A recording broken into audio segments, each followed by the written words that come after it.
Igbo sị na ọ bụghị iji iko kụnye enwe mmiri bụ nsogbu, kama na anyị nataghị iko eji wee kụnye enwe mmiri. Ebe a ka okwu dị.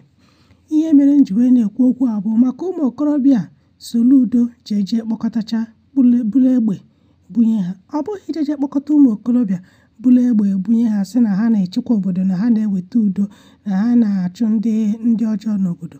Ọ bụghị ya bụ okwu. Nọ ihe ha ga-eji egbe ahụ ebunyere ha wee na-eme ya, na ka a ga-esi wee napụta ha ya bụ egbe ma ọ bụrụ na ha lụsịa ọrụ idunyere ha ka ha lụọ.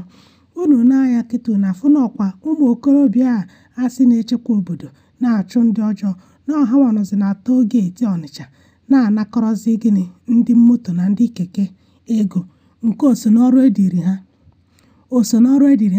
Ya bụ na ndị Nigerian Federal Gọọmenti dunye ndị polisi ka ha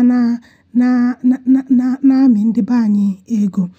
Denụ ndị na-achị sekuriti kwa nke esetikwere ọpụ lokali ha nọrọ n'ebe a na-emekwa gịnị, na-anaka ego.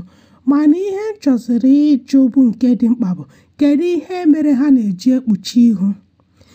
Ha na-ekpuchi ihu maka na echi niile ndị hụrụ kịta anụnwa emegide ihe ọzọ. Ọ bụrụ na ha chụcha ndị ọjọọ kịta ihu ha tọnụ wụrụ unknown gọọmenti, wụrụ kidnappers.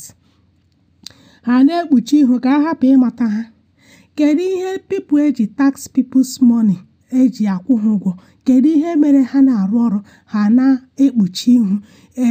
Security outfit steeti gọọmenti setịrị up. Kedu ihe mere ha ga-eji kpuru mask na-aga ọ bụrụ na ha enweghị hidden agenda? Ndị be anyị ka anyị nebakwara n'ihe anya ka a hapụ ịga anyụ zọrọ azọrọ.